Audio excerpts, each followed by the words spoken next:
Please subscribe the channel and press the bell icon for the notifications of the new videos. Mahabharat में एक से एक योद्धा थे। प्रत्येक व्यक्ति की दृष्टि में अलग अलग योद्धा सर्वश्रेष्ठ हो सकते हैं। किसी के लिए अर्जुन सर्वश्रेष्ठ थे तो किसी के लिए कर्ण, किसी के लिए अश्वत्थामा तो किसी के लिए भीम, कोई बर्बरीक को तो कोई घटोत्कच को सर्वश्रेष्ठ योद्धा मानेगा, कोई एकलव्य को तो कोई द्रोण या भीष्म को। लेकिन हम क्या सोचते हैं यह आपको बताएंगे। इस वीडियो में भगवान श्री कृष्ण को तुलना में शामिल नहीं किया गया है।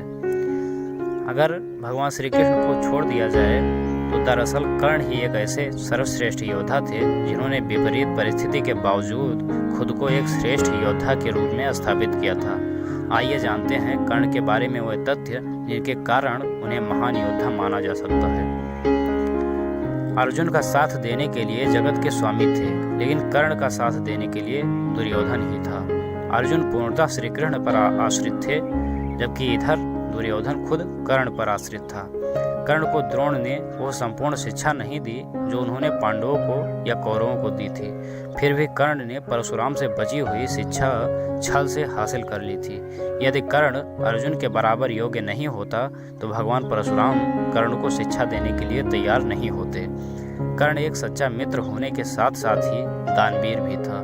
स्वयं भगवान श्री कृष्ण इस बात की पुष्टि करते हैं कि कर्ण से बड़ा दानी कोई और नहीं था।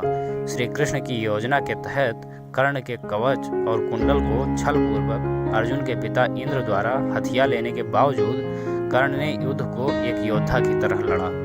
कर्ण ने जरासंध को अकेले हराया था, वहीं भीम ने श्री कृष्ण की मदद से जरासंध को छल के द्वारा मारा था। कर्ण के पास भगवान परशुराम द्वारा दिया गया शिव का विजय धनुष था।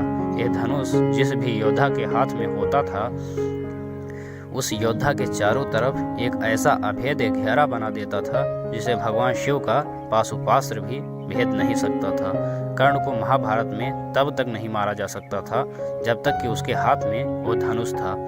कर्ण ने कुंती को वचन दिया था कि वो उनके चारों पुत्रों की जान नहीं लेगा, लेकिन वो सिर्फ अर्जुन से ही युद्ध करेगा।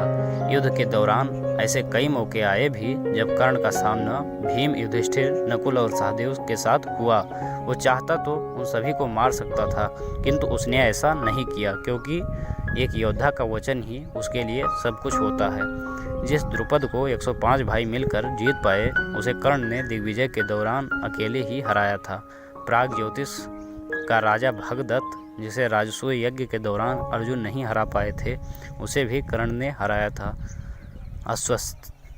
अश्वसेन बाण का संधान दोबारा न करना यह भी श्रेष्ठता का प्रमाण है। अश्वसेन एक नाग था जो कर्ण के धनुष पर चढ़ गया था और उसने कहा था कि तुम मेरा संधान करो तो मैं वहां पहुंचकर अर्जुन को डसकर अपना बदला पूरा करूंगा, क्योंकि अर्जुन ने खांडव वनदाह के समय मेरी माता को मारा था, लेकिन कर्ण ने अश्वसेन को इनकार कर दिया था।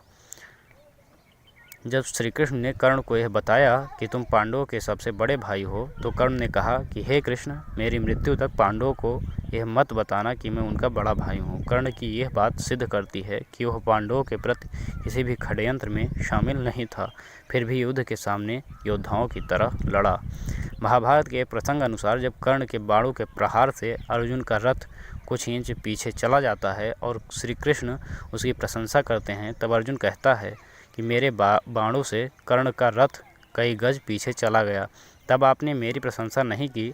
अर्जुन की इस बात पर भगवान श्री कृष्ण कहते हैं कि कर्ण के रथ पर कर्ण और महाराज शल्य बैठे हैं, परंतु तुम्हारे रथ पर मैं यानी भगवान नारायण और महावीर हनुमान बैठे हैं। तब भी कर्ण ने तुम्हारा रथ पीछे धकेल दिया। सोचो यदि महावीर हनुमान नहीं होते तो क्या होता। बहुत बहुत धन्यवाद दोस्तों। जय श्री कृष्ण।